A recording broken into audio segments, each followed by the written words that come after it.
Renat Radov. Gagauzların Gagauzu. Kiretlunga köyünden. Müzikacı, futbol, tiyatro aktörü, filmlerin aktörü. O yürütücü şimdi hem o ta filolog. İlk yerden iyi. İlk yerde bugünkü gündə sonra bana gelen müzika. Ama futbolu da bırakmam. Hem teatrın ardına da bakıyorum. Türklerle de lay derken, tesis lay değilsin since bizim yadlarımız var. Tesis korudunuz dilini.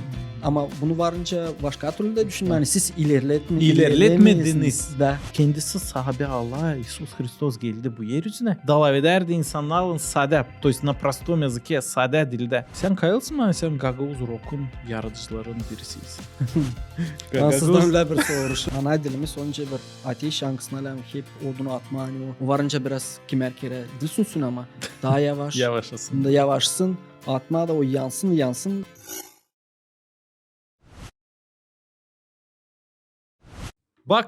Bakın sevgili seyirciler. Kim geldi bugünü stüdyomuza, podcastımıza?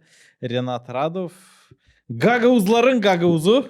Kiretlunga köyünden. Rusça bu işe derler Человек эпохи Возрождения. Adam kim orta asirlerin uyanmak zamanlarında teçen yaşardı Leonardo da Vinci te o zamanlardan.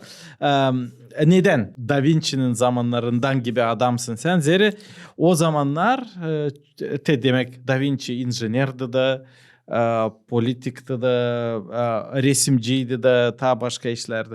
Da te Renat Radov kim o? O müzikacı, o futbol oynardı profesyonel olarak, o tiyatro aktörü, filmlerin aktörü, o yürütücü şimdi hem o ta filolog. Gaguşa hem İngilizce'de ta yürünerdi. Da te bu kadar çok talantı var bu çocuğun. Bu interes bir iş. Hem ben hesap aldım hani çoğunda Gagauzlarda böyle. Çoğu Gagauzlar Gagauz insanlardaki kültürada onlar değil bir iş, değil bir işte ama çok Karaçoban da hep böyleydi.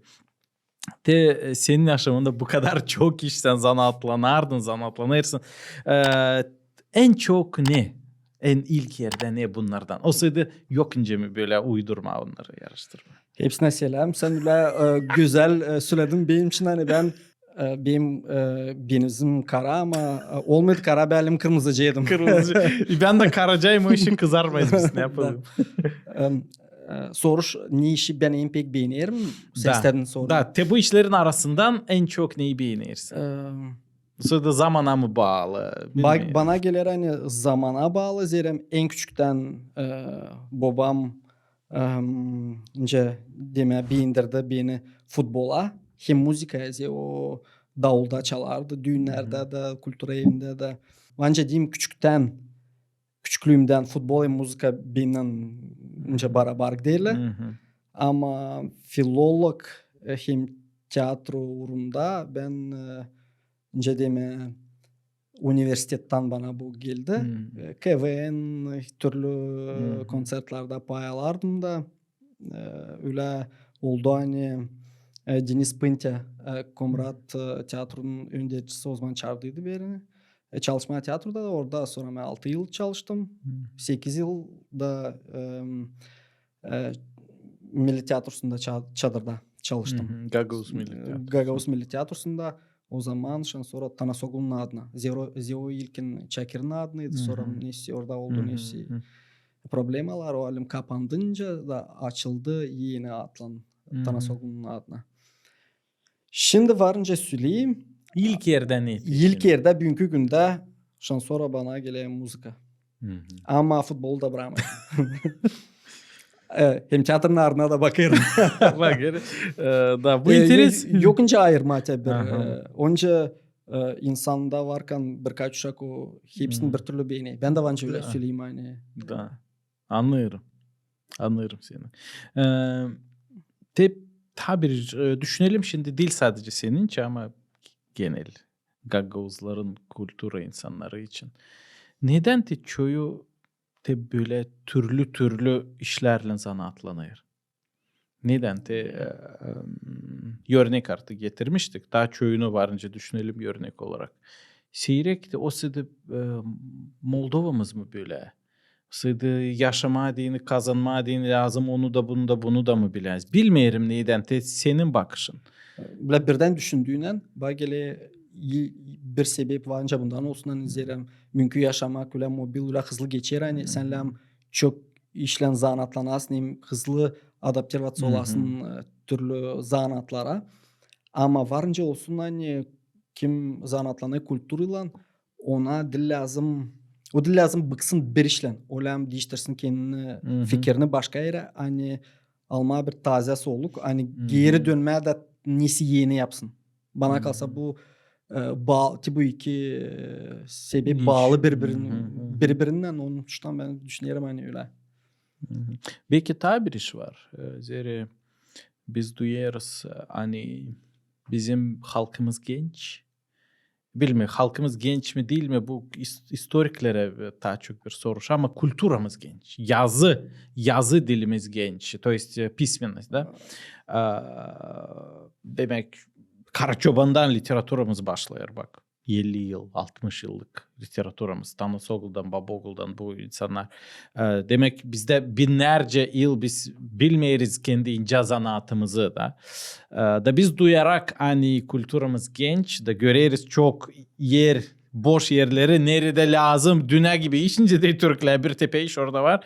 Yapma da o işi isteyiz orada burada zere var orada potansiyel hem var ne iş yapma. Var biraz nişanlar kültürümüzde hep Gagavuz dili. O varınca söyleme yani o genç ama o neyse ilerlenme bütün dünyanın bile. O sansınca biraz daha geç buraya yetişir neyse. Biz korkarız katman neyse laf alim dillerden. Ama bütün dünya bunu yapıyor. Zira yeni teknolojiler, nice türlü yeni laflar. Biz bunu korkarız yapma öyle. Yavaş yavaş hani kaybetmesin bizim dilimiz. Ama korkarken hani o kaybedecek biz onu ilerletmeyiz. Da o işin bu hem belki yani biz koruyarız dilimizi öyle. Zira var kimi de Türklerle dolayı derken tesisler değilsince bizim dağdularımız var. Bu tesis korudunuz dilini. Ama bunu varınca başka türlü de düşünün. Yani siz ilerletmediniz de. O işi de ben de İvan Vasiliç ama bunu bilmeyince doğru söyleme. Pek doğru söyledin. Pek doğru. Bana kalsın pek çok laf eder. Gagavuz dilin koruması için, kültürünün koruması için İvan Vasiliç Topal'ın ki adını dil çoktan okudum. Vardı öyle bir Gagavuz yazıcısı, jurnalisti, literatüra kritiği.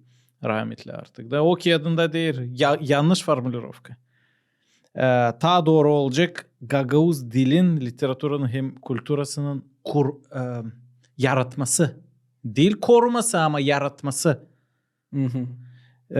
Не сохранение, а создание. Anladım. Zeri İsla biz koruyacağız. Neyi koruyacağız? Köy dilini mi? İsla onu koruduk. Ama ileri doğru onu hepsi diller ilerler, kültürler ilerler. Da o işe senin gibi, benim gibi başka çoğu insanlar kim gelirler bu stüdyoya insanlar gibi onlar biz değiliz sadece müzeyde işleyen insanız. Biz yaradırız. Biz eskiyi kullanarak yeni iş yaradırız da ileri doğru onu götüreriz dediğimizde. O işi her bir yazıcı o yaradır manaları, romanları, şiirleri. Sen de poetsin zeri kendi türkülerine, çoğuna sen laf yaradırsın. Hem o yaradır lafları da. Çoğu yazıcılar laf yaradır. Ben yok da işittiğim sadece İvan Vasiliç Topal'daki adında okudum. Hani bu türlü soruşu koysunlar. Değil sadece koruma. Korumak o istersin koruyacağım, istersin korumayacağım. Onun ciddi müzeye gitmek. Al koy mağazada dursun koru bu işi. Dur ama yapma o aktif bir iş. O senin her gün senin kuknanda senin içerinden de o sen onunla hep işleysin anlayışın. Şimdi ekleyeceğim senin laflarına. Bizim babalarımız, analarımız onlar sen dedin açan mağazaya koyarlar. Onlar da öyle düşünürler. Bunu koruma ama gençler lazım yaratsınlar. Ne kadar daha çok genç çıkla etmek Gagavuz hem nesi yapma o zaman olacak yani dil ilerlenir hem gider ileri bugünkü günden.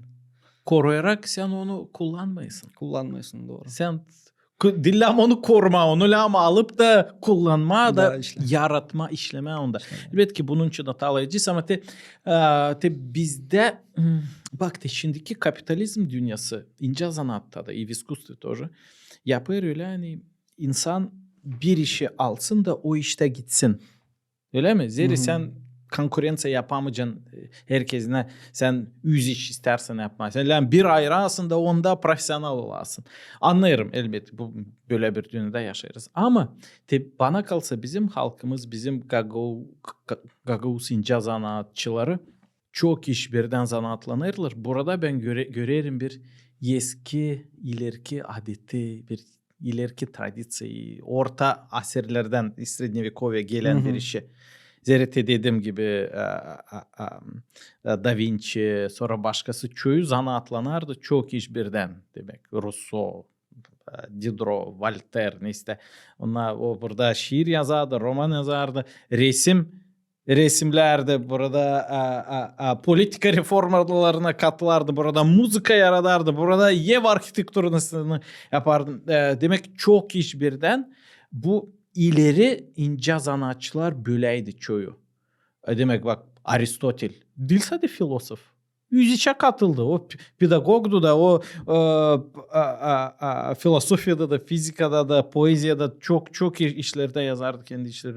Da ben aklıma getiririm. Biblia'da da hep çoğu böyle personajlar. Bak David. Biz açıyız eski bağlamda Biblia'yı. David, padişah David o değil sadece padişah. Padişahtı da, askerdi de, muzikacıydı da, poetti da, dua yazardı. Onun duaları psalomki ya da psalteri açtığından onun dualarını okuyarız Allah'a. Elbette ki Allah verdi ona vdохновение, ilham bu işi de hep yapsın da. O da hep türlü taraflardan kendi talentlarını açıklardı. Da bu taraftan ben görerim bizim halkın eskiliğini demek древность. İşte bu atmosfera düne gidiyor ama bizde ta kalır bu eskicesine bu momentler. Ne diyeceğim buna? Kayılsın. Bana kalsa hani ben düşünüyorum hani bizim gençler hani çoğu gider buradan. Yok nesuse konkurensiya aramızda yok da nesuse yaratıcılık uğrunda bağlantılar. Kino, müzika, tiyatro, resimler. Onuştan da bakalsa kim nesi burada yapar işini isle onlar hızlı bulayırlar kendi yolunu başka devletlerde. Bana gelir hani başka devletlerde de yani nesi işi kaldırma bir şey kurarsan lazım. Bugünkü günde çok işlen zanaatlanasın. Aldığın ante müzika öyle. Sen yazarsın müzika ya da şiir, resim yaparsın. Sen onu göstermesin dünyaya doğru neyse. Yani management uğrunda neyse. Selam olasın bir kompozitör da, rejisör da, manager da, direktör da neyse bulasın. PR da yaparsın. Bana kalsa o marketolog da. Bugünkü yaşamanın neyse tendensiyaları öyle hani lazım böyle olma. Zerem bilmem nesiyse zor. Bu zor da belki nesiyse interes gelir ilkten ama sonra sen anlarsın lazım bu işleri ayırma birbirinden de herkes daha çok kendi işini yapsın. Nesiyse manager o yapsın sen büyüyemeyeceksin yüz iş yaparak hem sen onları kaliteli de yapamayacaksın. Kaliteli yapamayacaksın da. Doğru. Olam yapma kaliteli belki yapacaksın ama sen pek çok vakit bunu harcarsın. Da sen bırakacaksın bunu. Yapacaksın bir iş. Biraz oyalanacaksın. Öğreneceksin bir işi. Bilmiyorum nesi doğru halizden yapma. Kendi yaşamanı öyle. Yani her bir uğurda yetiştirme. Belki ileri evvelden insanlarda telefon yoktu da onlarda daha çok vakit vardı. Bizde şimdi daha çok pek az vakit zerem yaşamak öyle hızlı hem mobil hani kanalıyla çevirme her bir tarafa. Hani kabul etmeme nesise zorlukları. Da anlıyorum. Hem tabi bir iş hesap alırım. Neden bizde bak insan çok yok demek Gagauziyada. Ama yaratıcı çok var. Çok yaratır. İnce zanaatta çok var. Kim insan kim yeni interes işler yaradır. Demek sen al bilmiyorum Rusya'nın, Rumınya'nın, Fransa'nın, Moldova'nın, Germanya'nın bir rayonunu nerede yaşayır kaç bizde burada 150-200 bin kişi bir rayonunu. Da bak kaç orada kişi yazar orada müzika, şiir, film, tiyatr, nasıl yapıyor da. Bana kalsa bilmiyorum tabi bu bir предположение. Bana kalsa bizde daha çok statistikaya göre tabi bizim 200 bin kişimize ne kadar bir başka dünyanın rayonunda. Zeri biz halkız. Da biz duyarız bizim demek bu önemliliğimizi anlayısın. Elbet ki büyük devletlerde orada baş kasabada bu işler var. Hepsi ama tabi bizde de burada daha çok Komradımız da kasaba karışık böyle bir ritmada yaşayır. Da biz duyarak bizim bu kimliğimizi hani biz bir rayon Moldova'nın sadece bir rayonu değiliz ama biz Gagauzuz, avtonomiya bu işler de hep bize yapar, yola verir, bize itirer bizi bir şey yaratalım. Bana kalsa bu da yardım eder bize. Sen kayılsın mı? Sen Gagauz Rock'un yaratıcıların birisisin. Ansızdan öyle bir soruşu. Gagauz Rock müzikanın temelini değil ama biriyim. Onların birisiyiz. Birisi. Vardır bana çok kere yazdılar internette. Var mı da kimse rock yapsın Gagauz'a? Benim bir elbet var. Var Çayır. Çayır. Vulkaniş'te vardı Ayna.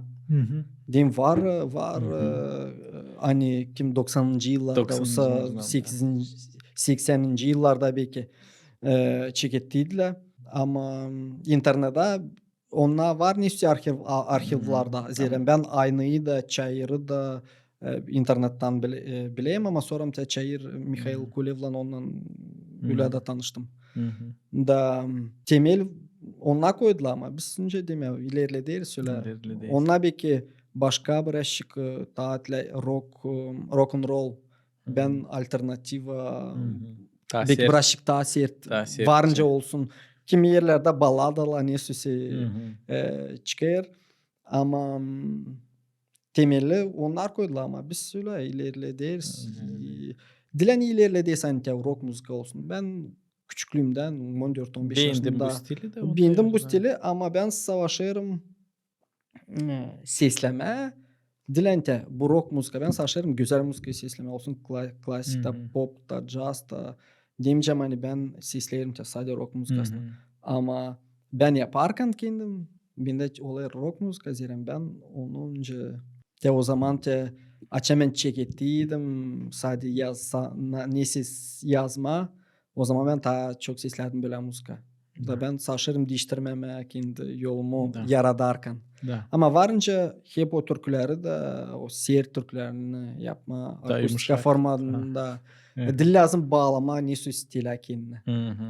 Ama burada Gagauziya'da da rock müzika dili öyle pek önce seslenmer ne kadar halk Gagauz türküleri. Varınca öyle söyleme. Ama bende yoktu öyle niyet ante çok seyredici toplamaya da ben saçlarım yapma niye ben beğenirim. Da o belli. Ben Haliz'den beğeneyim senin türküleri. Ben hepsini onları sesledim değil bir kere de. Gagauz'ta saydık seninle 8 türkün var. Taçoyuna sen kendi lafları yazdın kimseydi başlamış. Demek sen müzika yazırsın, laf yazırsın. Bu derin bir proses. Grupayı toplarsın beraber, çalırsınız konsertlerde. Çok var gördüğüm size. Daha genç Kanada. Daha genç Kanada. Bu da görerek modern instrumentlarda Gagauz, folklor kim kere sende var orada var, bizim nüanslar, bizim müzikamızdan elementler ama o karışık şimdiki modern müzikasının da pek interesler oluyor. Manjul da hep bak o Gagauz dilini hem folklorunu neyle rap müzikasından bak bağladı mı, topladı mı, karıştırdı mı bilmiyorum daha doğru söyleme ama bu eksperimentlerden interes bir şey oluyor. Demek biz kapanmıyoruz sadece kendi kendimizde. Biz değiliz aborigen bir yerde Afrika'da Bryant'e biz kendimiz. Ama bu yaşamak biz paylaşırız dünyayla ama dünyadan dağılırız. Da bu pek da sans bir taze soluk oluyor. Biz çıkarız o mağazadan, o muzeyden de bütün dünyayla başlayırız. Biz onlara veririz, bizim kültürü onlardan alırız. Da bu pek deri bir proses. O işi siz de onlar kim değil sadece koruyur ama kim yaradır ana dilimizde. Ana dilimiz o değil objekt, o değil bir idol. Koruyacağız seni ana dilimiz yok. O bir instrument. Sen onu önce ploski atverkayı bilmiyorum. İnstrumenti aldın da onunla yaparsın bir şey. O değil objekt, o instrument neyle sen ta güzel bir şey yaratacaksın. Da siz yapabildiniz bunu. Sağ ol, bu pek silah kompliment. Ben seninle kayılım hani ana dilimiz onca bir ateş yankısına hep odunu atma hani o varınca biraz kimer kere dil sünsün ama daha yavaş. Yavaşasın. Da yavaşsın atma da o yansın da hepsine olsunca bir aydınlatsın bizim hani biz bağırmayalım sadece sokakta hem televizyonda ben gagavuz hem ben te bileyim ama yapma niye sevilen kısa yardım edecek hepsine olma gergin olmak kendi dilimiz için kültürümüz için. Elbet ki biz bu yeryüzünde bir kısa zamana geldik hepsimiz. Doğru. Hepsimiz insanız. Orada göklerde biz bilmeyiz ne dilde alay edeceğiz orada. Orada da yazılı Allah'ın metinlerler, orada da var angiller, orada insanın canları kim inandı İsus Hristosa orada kurtulmuş. Sevinerler, Откровение Ioanna'da Biblia'da yazılan orada da varmış türküler, müzika, metinlik demek gökte. Cendimde yok müzik orada bağırmak sadece ama bu yeryüzünde yaşayarak var türlü diller. Göklerde bilmiyorum bana kalsa yok türlü diller. Biblia'da bir şey görmedik bu iş için. Ama yerdeyken var. Türlü dillerde biz var temalar hani bütün dünyaya lazım bir türlü. Sevgi, yaşamak, ölüm bilmiyorum. Uşaklar, aile. Var temalar hani sadece bizim halkımıza, bizim dilimizde. Burada bir iş var. Bak Tolstoy yazardı. Hem Rusların problemaları için 19. asırda açan hem onların cengi için Napoleon'un hem bütün dünyaya lazımlı temalar için. Sevgi, cenk, uygunluk, barış neden Tolstoy öyle kavi bir yazıcı? Zira o değil sadece kendi halkına din yazardı. Ama bütün dünyaya. Anlıyorsun? Da oldu dünya yazıcısı. Ben dua ederim, umutlanırım. Ne iş olsun bizim kültürümüzle. Biz çıkalım bu provinsal kapınından da başlayalım. Değil sadece Gagavuz dilinde sadece bize dini yaratma. Ama bizim dilimizde bütün dünyaya dini. Hem bize hem dünyaya. Da o zaman burada umut var. Pek doğru. Ne diyeceğim? Pek doğru laflar. Bu tema için vardık çöyünün anlayatıyım muzikantlarla. Söyleyeceğim bir iş. Hani bizim bu regionda halk muzikası, Gagavuz halk muzikası pek yüksek orada. Pek yüksek orada. Ama ben de onlara sorarım da kim halk muzikasından pek bağlı hem yaradır da hangi halk muzikalı başka halkların nesi halk muzikalarını sesleyle. Tam dedim sordum te bu Afrika'dan nesi sesleyle. Sen sesleyesin mi? Tumba Yumba'nın muzikasını. Da seslenmiyorlar. Yine bizim muzikayla malum seslesini.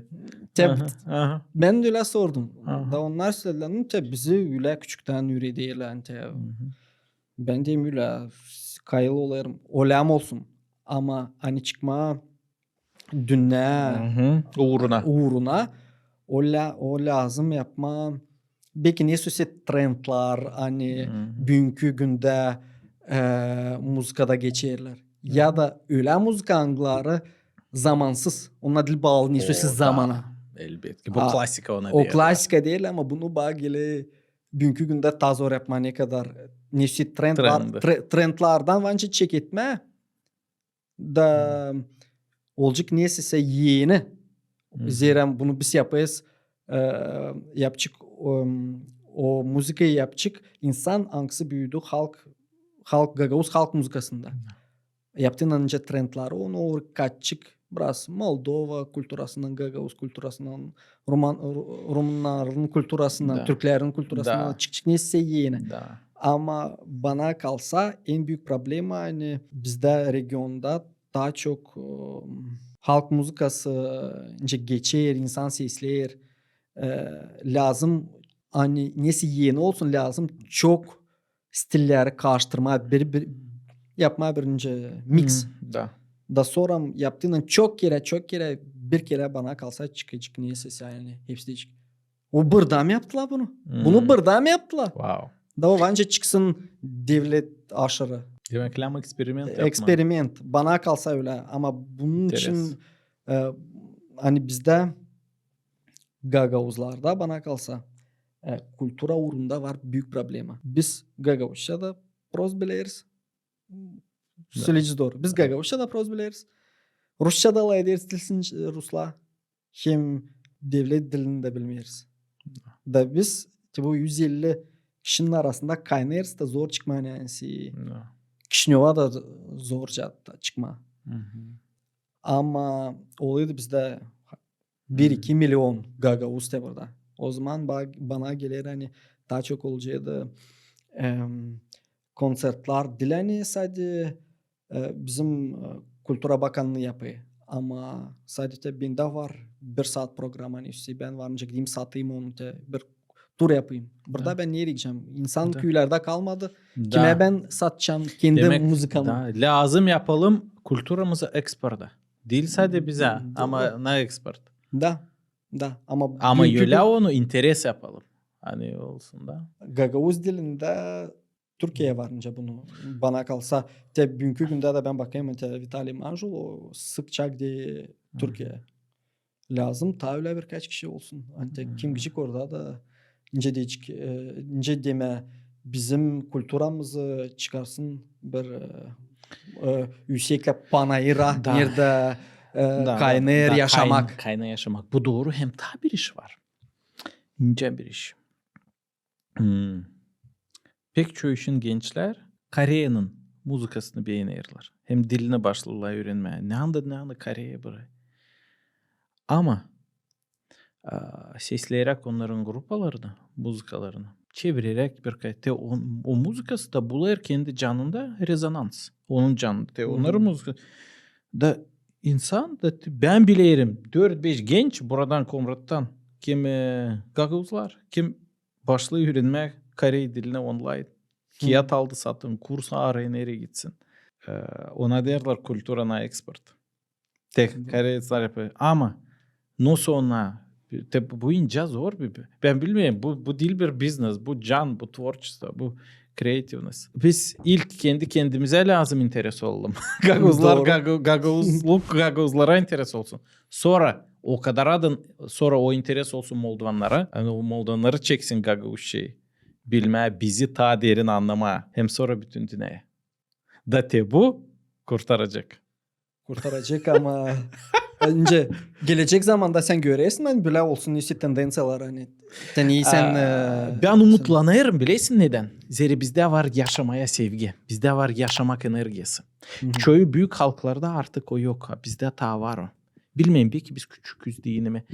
Bu cedela Gagavuz sertliği, Gagavuz bilmeyelim enerjisi.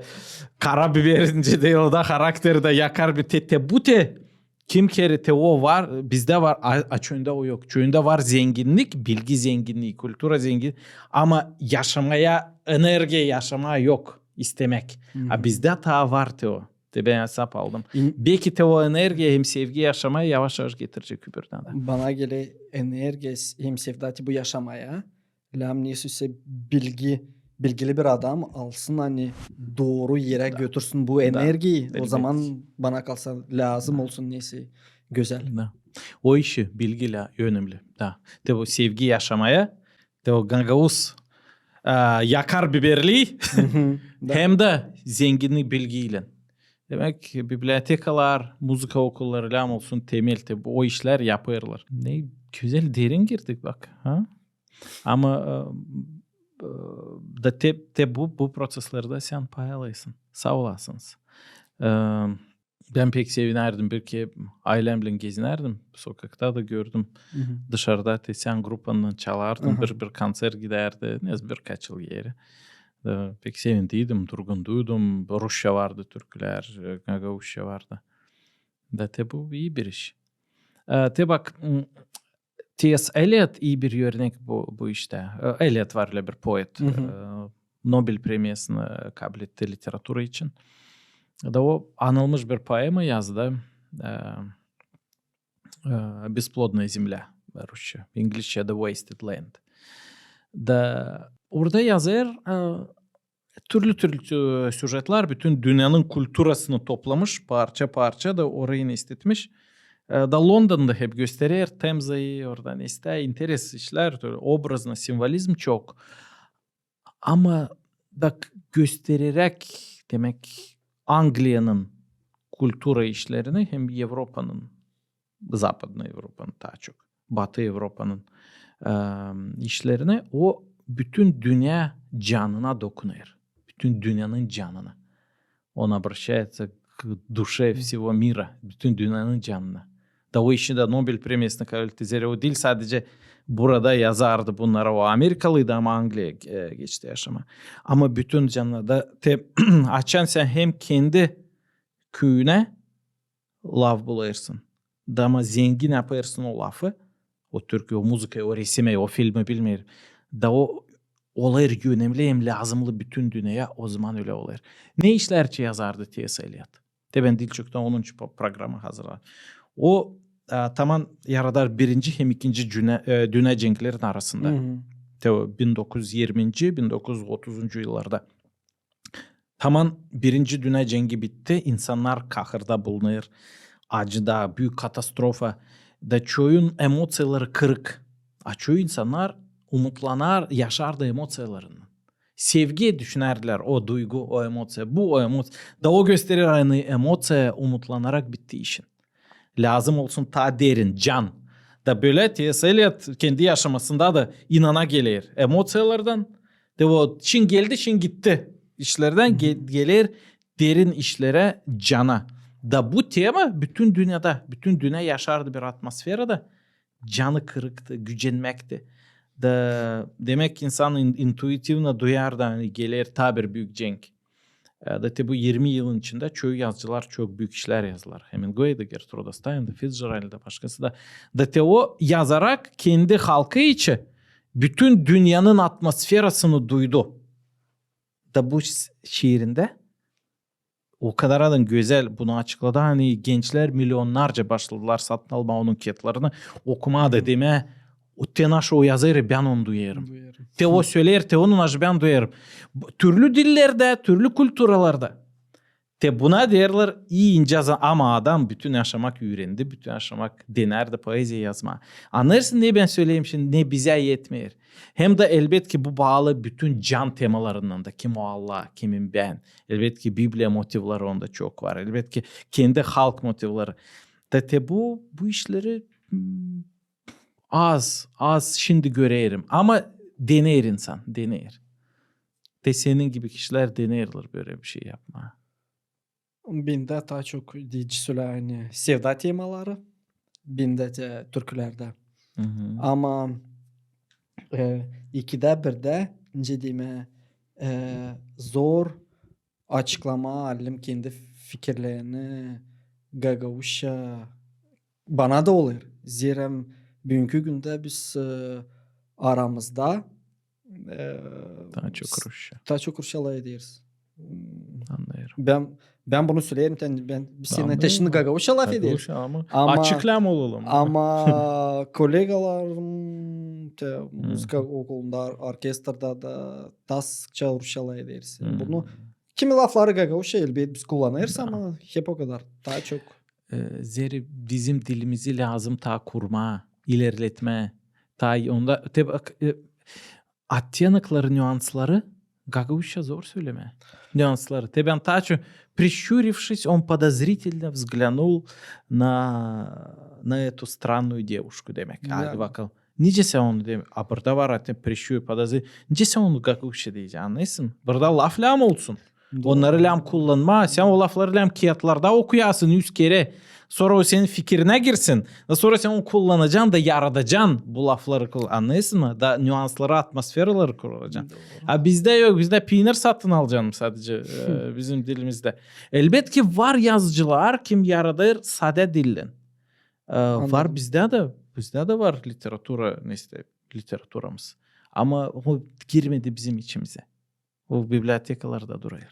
Şimdi bir problema te bunu dil çoktan geldim bu problema hani bilmiyorum doğru mu bu olsa dil doğru mu düşünmek de yaparken uşakla Gagavuz dilini evde bana kalsa biz Gagavuz dilini lazım öğrenelim dilince ana dilini ama yabancı dil zirem bana kalsa bıraşık kağıt da zorca kimerkere yazılı.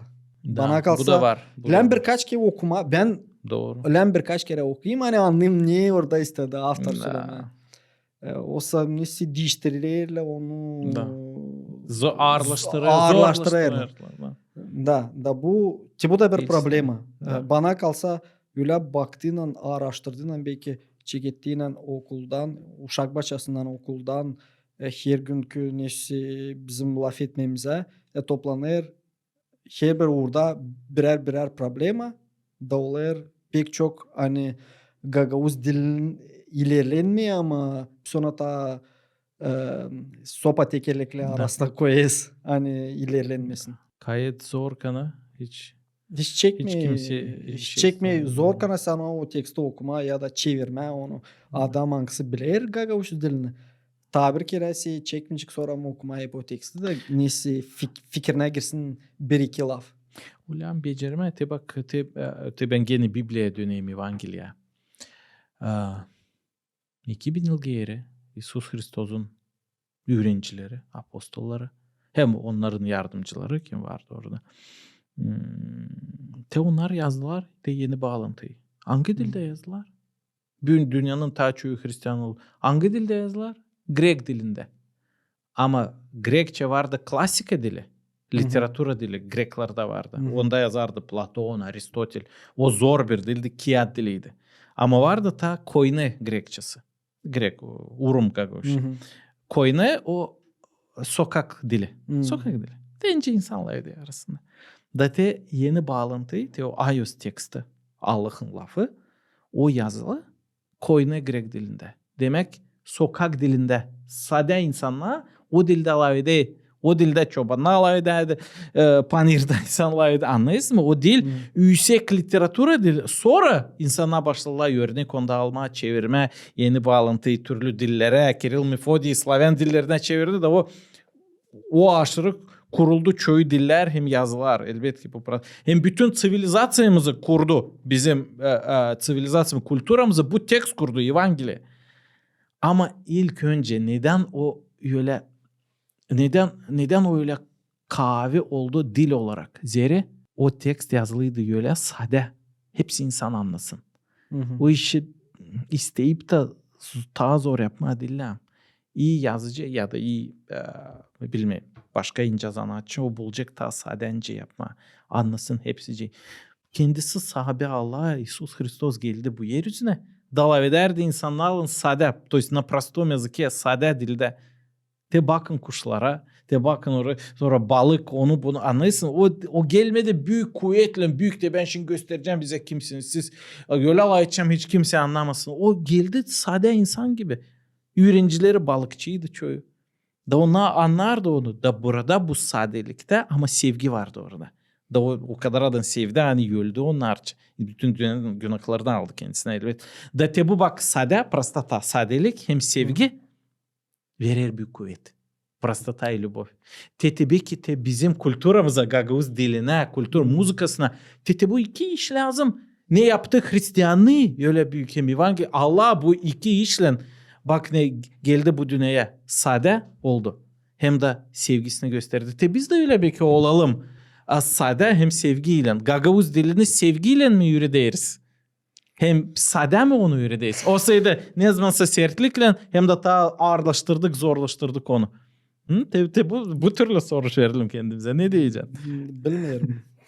Pek zor bana kalsa ama dedim niye ben gördüm kağıtlarda bana kalsa birazcık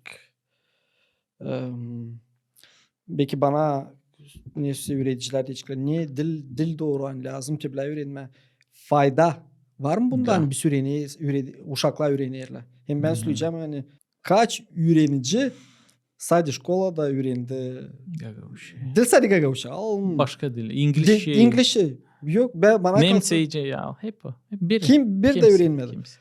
O zaman niçin biz Gagavuz dilini kağıtlarda ilerlederek birazcık zorladarak bu niye bize verecek? Hani onlar öğrencikler o dili kağıtlarda olsa okulda öğrenmişler. Lazım ne söylese başka metotlar yapma hani uşaklar öğrensinler. Bilecikle şkola ya da sadik öğretecek demek ki Gagavuşi açan dil açan Gagavuşi olmayacak bir predmet gibi haftada bir iki ama açan bu dilde öğretecekler o zaman olacak. Bu da zor. Ama bu da zor. Da şimdi biz sade lazım tutalım ama lam olsun yer zor işlere de. Sen var işler hangilerini sen yokunca sade anladın. Ama varınca sade dili kullanarak da bu interes bir iş. Sonra teologlar zorlaştırdılar bu işleri. Hem biz bakarsak paslanyalar Apostol Pavl'ın var yeni bağlantıda var. Evangeliye var Hristosun yaşaması o sade bir dilde yazılı. A var послання önce yazılar. Apostol Pavl'ın Petr'in onlar biraz daha zor dilde yazılı. Onları biraz daha zor anlama. Demek bilmeyelim bu interes bir iş. Burada yok kolay cevaba kalsa. Böyle de lazım olsun. Ben şimdi düşünüyorum hani biz de bununla ettik üretim için hani biz önce Gagavuz kültürümüzle biraz kapalı.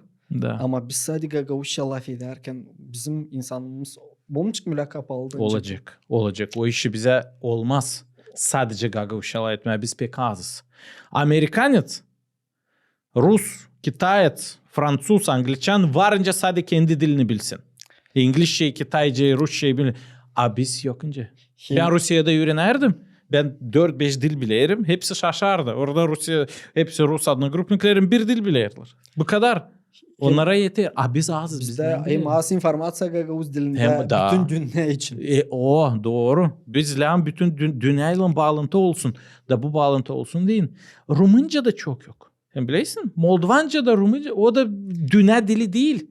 Onda da az. Onlar Çin başladılar bitki 10 yıl 20 yıl çevirme dünya literatürü. Bundan önce de hep denerler. Demek 100 yıl bu prosesince başladı onlarda. 100 yıl önce. 100 yıl önce de onların liderleri Fransa'da öğrenirler. Oradan kültür alır. Demek lam olsun Moldovanca Rumunca burada yaşaya saygı bu devlete elbet ki. Ama dünya dili lam olsun. İngilizce mi? Rusça mı? Bilmiyorum Fransızca mı, Nemецki mi? Yani dünya kültürası koyulu hani binlerce yıl korumuş. Rus dilinde de daha çok işler çevirili. Var Çehov, Dostoyevski, Tolstoy, Turgenev baş Rus yazıcıları bu kadar. Ama biz bakarsak dünya yazıcıları onlar Çaykovski, Glinka Rahmet demek onlar da pek büyük zengin ama İngilizce, Fransızca, Nemçe daha da zengin kültüre. Öyle aldığının. Rus kültürası zengin oldu bitki 200 yılda.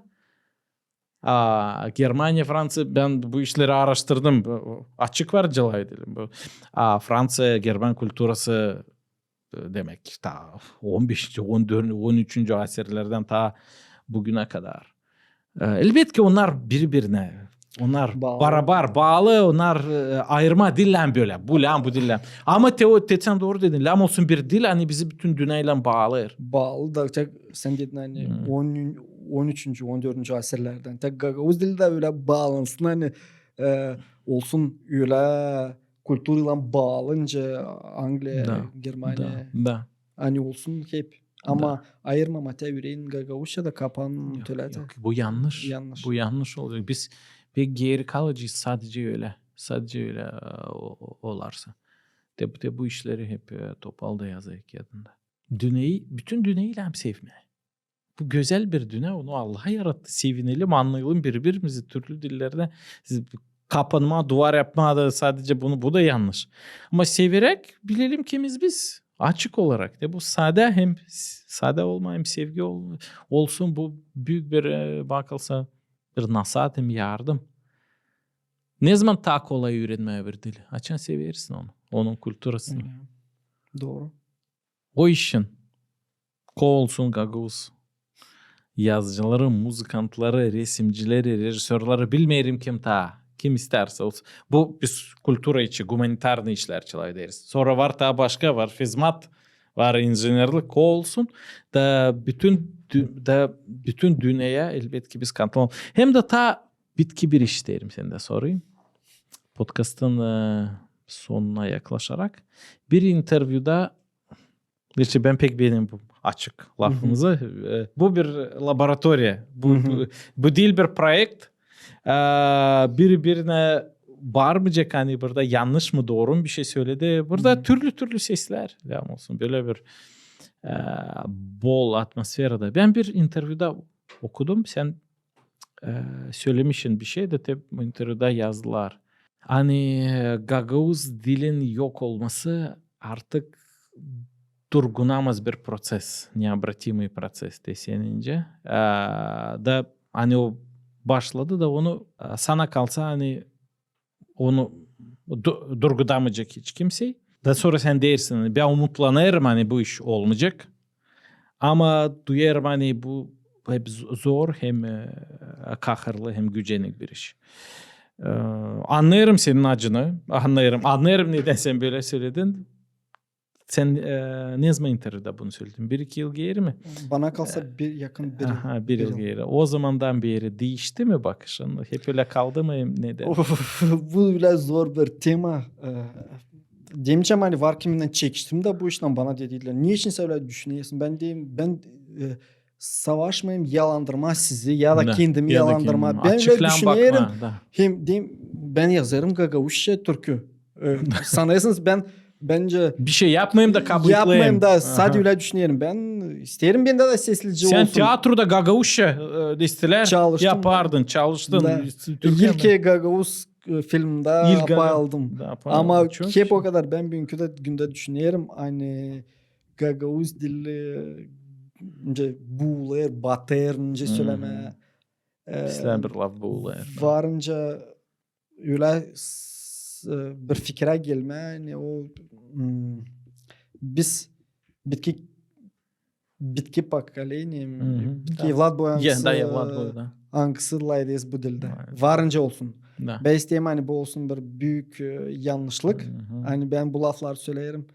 Ama bilmiyorum ne lazım olsun. Hani bu başa çıkmasın bu bela.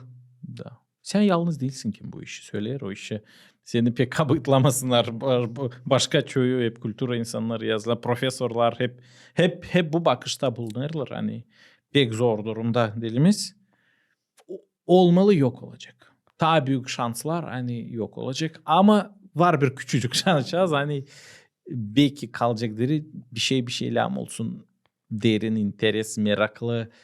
Biz sevelim kendi kendimizi. Dünyada bizi başlasın sevmeye. Belki yaptığına ne sütülen insan fikri değişilsin de bu olmasın ama bu öyle baktığında bizim köyler kaybelir. Kim layık o dilde?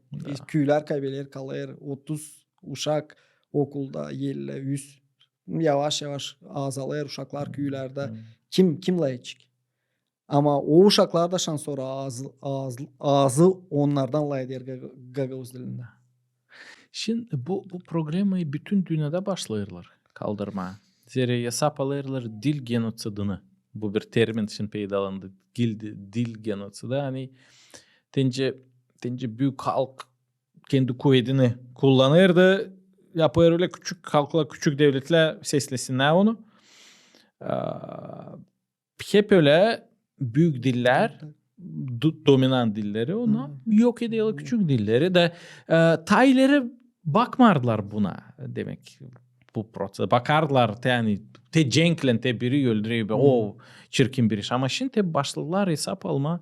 Okudum Times jurnalında, Guardian jurnalında, gazetelerinde, dünyanın en büyük demek çok okuyan gazetelerinde bu işleri başladılar kaldırma. Üniversitelerde elbet ki bu ta çoktandandı. Bu soruş koyulur. Olmalı bütün dünyada başlayacak öyle bir iş. Hani insan bakacak bu global kulturasına, globalizasyaya. Da isteyecek geri kendi köyüne dönmeye, geri kendi köklerine. Kim artık koparlandı da belki başlayacak arama. Kim ki olur böyle prosesler. Belki bu olacak. Hem Yosif Brodsky, anılmış bir poet, yazıcı, hep Nobel premiyasını kabul eden bir interviewda bir interes iş söyledi. Onun bakışı, hani ona göre dünyanın geleceği bu düşemira. Dünyanın geleceği globalizasyada değil ama regionalizasyada, lokalizasyada. Demek, şimdi bütün dünya global bir kuvvet demek. Biz duyarsan biz dünyanın bir parçasıyız. Telefonlar hepsi biz bir organizma gibi dünya. Birde bir cenk olur. Sen burada maşınını doldurma, gaz, benzinle artık daha çok ödeysin. Da. Bütün dünya bağlı, dil yanı politika yolunda. Ama o teder hani gelecekte olmalı. Bence ileri dünyaydı. Küçük parçacıktı. Olmalı öyle olacağımız da o zaman küçük diller, küçük regional işler gene önemli lazım olacak. Biz demek globalizasyon bize iyiydi. Doğru. Ben demem biz değiliz kabıtlı. Bizde de var kendi kabıtlı. Ama global prosesleri insan gidiyor yaşayın nerede isteği. Bütün dünyada küçük halklar yok olur. Bu değil sadece biz. Binlerce demek. Biz de onlarla beraber. Ama bir şey olarsa da bütün dünyada değişerse tersine. Bence Germanya'da.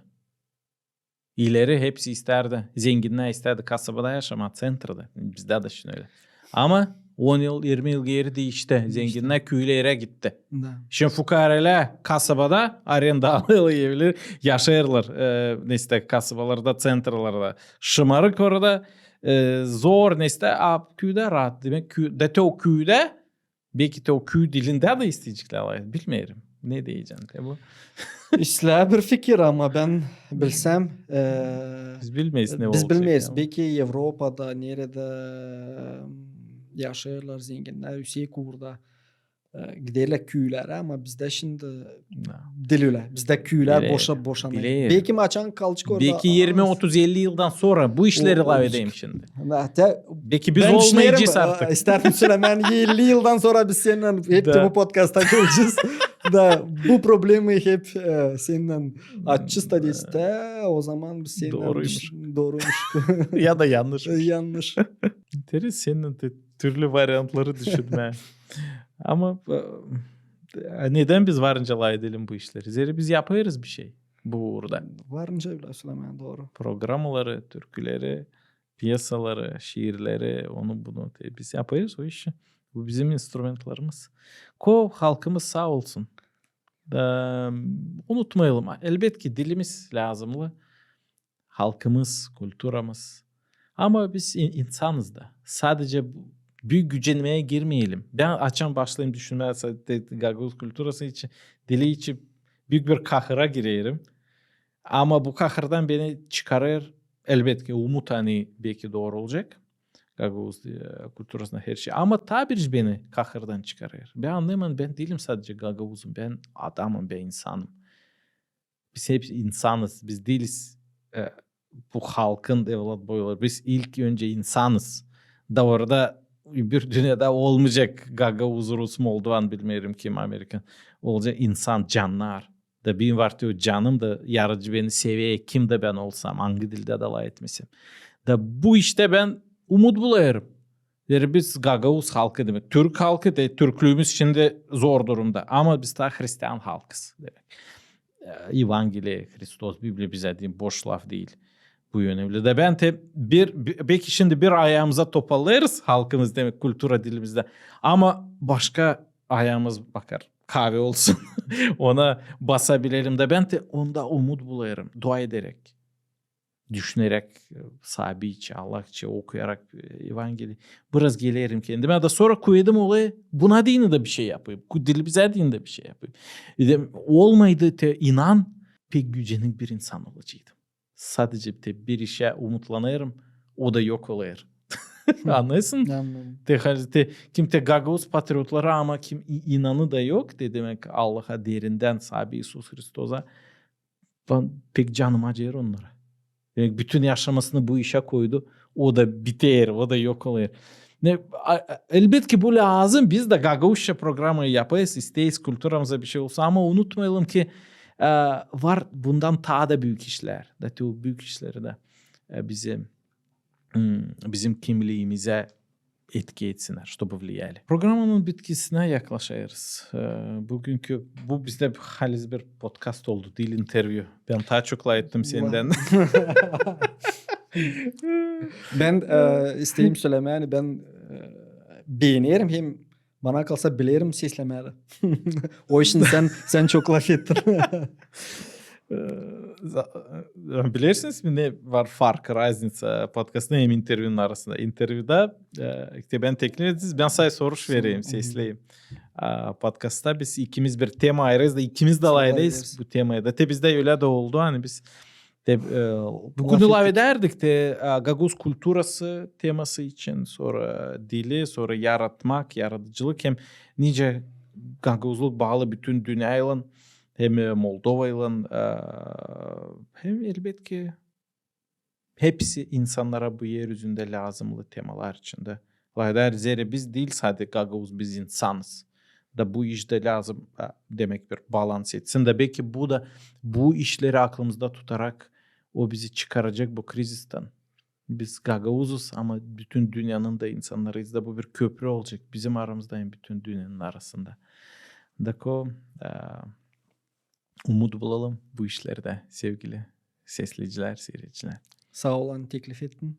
Podcast'ta çok önce sevindim böyle önce hani biz seninle böyle düşünmekleri açıkladık.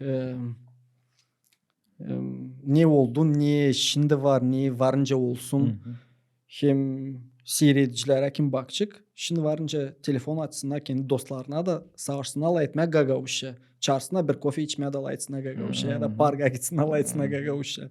Hani sıvanca kendiniz de görersiniz hani Gagavuzca varınca türlü temalara etmeye de hem derin onlara açıklama. Öyle ben düşüneyim derince açıkladık. Daha derin gittik. Ben bu programın isteyen bir örnek olsun. Hani ana dilimizde varınca derin gitme. Dil sahibi peynir satın alma. Neyse ama varınca daha derinde bu bir örnek. Evangeliyi çevirdi sayıdılar. Gagavuz diline bu ayoz laf, alın lafını. Var o Gagavuzca. Demek her bir şey varınca Gagavuzca yapma. Romanları çevirirler Gagavuz diline. Demek varınca. İnanıyorum hani zaman gelecek bizim ana dilimizde Kierkegaard, Kant, Hegel bilmiyorum kim yazıcılar Dostoyevski, Çehov, Steinbeck, Salinger. Başkasını demek çok var spisak. Dünya yazıcıların okuyucu ana dilimizde. Tem olduğunlar şimdi bu işe romanlar te yaparlar. Kendi dillerine zenginleştirirler. Dil saykiyatı ya söyle başka. Kino da hep de. Kimse futbolu, kimse götürsün te Gagavuzca. Bu verir pas buna Ronaldo, Messi gol yaptı. Gol yaptı da. Niçin dil sadece nefsi klasikler ama türlü şaka olsun, kino, komedya, ужас hepsini Gagavuzca yapma nefsi varınca onlar serios da yapsınlar, şaka da yapsınlar. Hani insan baksın da desin, ya bak sen Gagavuzca mı? Ya bak oraya bak. Ya bak sen oraya. Da hem de kendimiz de yaratalım hem çevirelim de. Doğru. O da bu da olsun. Da o zaman süper olacak. Sağ ol ki geldin. Güzel. Sağ ol çağırdın. Güzel tatlı ettik. Kalın sağlıcakla. Unutmayın yazılma podcastımıza. YouTube'da bakarsanız koyun like hem подписаться orada var. Kayıt olma. İleri doğru kaçırmazsınız. Paylaşın bu videoyla başkasının. Kimi anlar Gagavuzca Türkçe, Azerbaycanca, Kırım Tatarca bu en yakın. Onlar anlayacak taçöyünü bu programın. Baksınlar, seyretsinler. Gagavuz dilinde podcast'ı. Koyun like, yazın komentarı, sorularınızı yazın bana ya da Renat'a. Kalın sağlıcakla.